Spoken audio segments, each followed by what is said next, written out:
Si l'année 2020 a été particulièrement difficile, l'année 2021 a été indéniablement éprouvante. Non pas que la pandémie ait tout dévasté sur son passage, mais parce qu'elle s'est abattue sur des équipes épuisées, marquées au plus profond. La solidarité du début a laissé la place au repli sur soi et au découragement. Et pourtant, la science, au travers des vaccins mis à disposition, a permis en un temps record de contenir cette épidémie galopante, évitant ainsi que nous soyons submergés comme dans les premiers temps. Et pourtant, les projets, les idées ont pu recommencer à renaître dans vos services dès que la tension a été moins forte. Et pourtant, nous sommes à nouveau parvenus à accueillir les patients qui avaient déserté nos structures et à maintenir une offre de soins de proximité de qualité.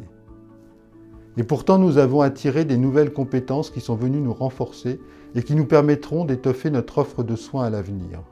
Et pourtant, nous avons un nouvel élan et des projets pour 2022, avec la mise en œuvre des travaux indispensables à notre établissement. Je pense à la rénovation de la néonatologie et plus généralement du pôle femmes, mères et enfants, au développement de l'activité chirurgicale assistée par robot, aux activités territoriales qui se mettent en place, aux projets du secteur oncologique et bien d'autres projets encore.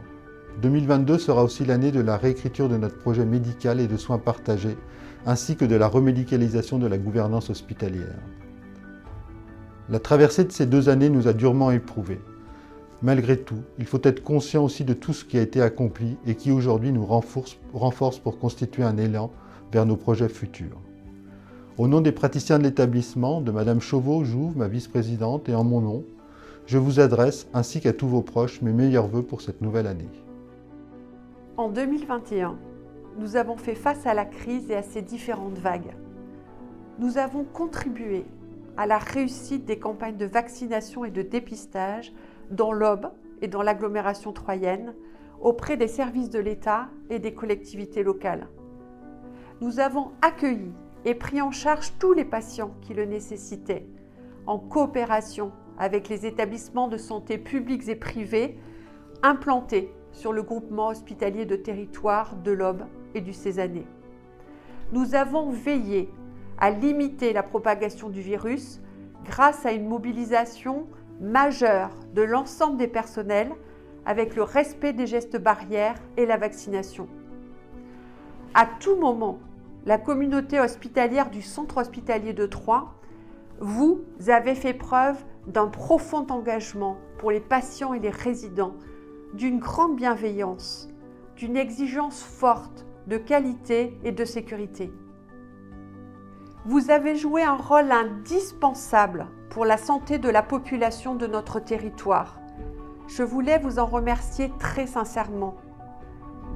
Socrate, dans l'Antiquité, se demandait déjà s'il existait pour l'être humain un bien plus précieux que la santé. C'est ce challenge humain que nous devons relever. C'est cet enjeu de société qui nous a amenés à nous investir dans une démarche expérimentale de responsabilité populationnelle. Avec la nouvelle commission médicale d'établissement et de groupement, avec la commission des soins, nous allons pouvoir nous appuyer sur un projet médico-soignant que nous élaborerons ensemble, en concertation avec nos instances et nos partenaires. Ce projet médico-soignant sera notre feuille de route pour les 5 ans à venir et nous permettra de définir nos priorités, nos façons de fonctionner et nos moyens. Il aura besoin du soutien à la fois de l'État et des collectivités locales. Et bien sûr, de chacune et de chacun d'entre vous. Alors je vous renouvelle tous mes remerciements et vous souhaite à vous tous et à vos proches une très belle année 2022. Docteur, Madame, Monsieur, depuis bientôt 2 ans, nous affrontons le Covid. Aujourd'hui, nous sommes confrontés à une 5e vague et à un nouveau variant. Et en plus, s'y ajoute l'indispensable prise en charge des autres patients dont l'état s'est parfois aggravé durant la pandémie. Cela pèse sur l'ensemble des services et cela pèse sur chacun d'entre vous, quelles que soient vos fonctions.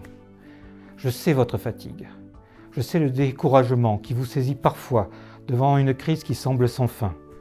Je sais aussi toute l'abnégation dont vous faites preuve pour rester vaille que vaille à votre poste, pour continuer quoi qu'il en arrive, quelle que soit la fatigue, à assurer les meilleurs soins possibles, les meilleures prises en charge possibles.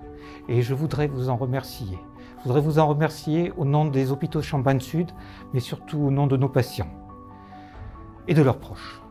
Je veux vous dire une nouvelle fois mon admiration devant votre courage et devant toute la solidarité dont vous avez fait preuve durant toute cette crise entre vous. Et je vous demande de cultiver l'espoir malgré tout. Le monde a déjà connu de grandes épidémies, parfois plus graves que celle-ci, parfois plus meurtrières. Elles ont toutes eu une fin et celle-ci en aura une. Et quand bien même elle durerait encore quelques mois, nous savons de mieux en mieux la gérer. Contrairement à ce qui s'est passé durant la première vague, nous avons désormais tous les outils pour la prendre en charge. Aujourd'hui, les protections individuelles ne sont non plus à être rationnées. La vaccination a largement prouvé son efficacité. Des thérapies existent et de nouvelles sont en train d'être mises au point. Le moment est venu de recommencer à penser au-delà du Covid. L'heure est venue d'écrire ensemble notre nouveau projet d'établissement à l'échelle du groupement. Un projet qui dise vers quoi nous voulons aller ensemble dans les années à venir. Et un projet qui prenne en compte les aspirations et les particularités des différents services, des différents pôles, des différents établissements des hôpitaux Champagne-Sud. Un projet qui nous fédère tout en permettant à chacun d'entre nous de s'épanouir. C'est le grand travail qui nous attend pour l'année 2022. Une année que je vous souhaite, ainsi qu'à tous vos proches, la plus douce et la plus riante possible. Prenez soin de vous.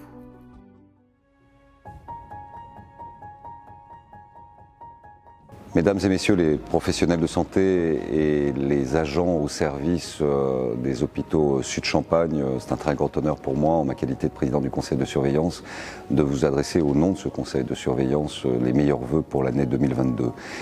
Je mesure et nous mesurons jour après jour le degré d'effort et le degré d'intensité de concentration à raison de la nouvelle vague de l'épidémie du Covid qui frappe notre pays et qui frappe notre département. Je veux vous dire toute la solidarité de la ville de Troyes, toute la reconnaissance des Troyens et toute la détermination à être à vos côtés en tout temps, tout lieu, toutes circonstances pour vous permettre d'accomplir votre mission, de soigner les gens et pour permettre à nos établissements d'être dans des perspectives de développement d'avenir. Nous nous battons à vos côtés, nous restons et demeurons à votre disposition et nous vous souhaitons à toutes et tous une excellente année 2022 en formant évidemment le vœu que cette épidémie peu à peu s'estompe et que nous puissions parler d'avenir dans une rigueur de développement d'un établissement d'excellence et une large part de cette excellence repose sur votre travail, vos compétences, votre engagement, votre professionnalisme. Soyez-en remerciés.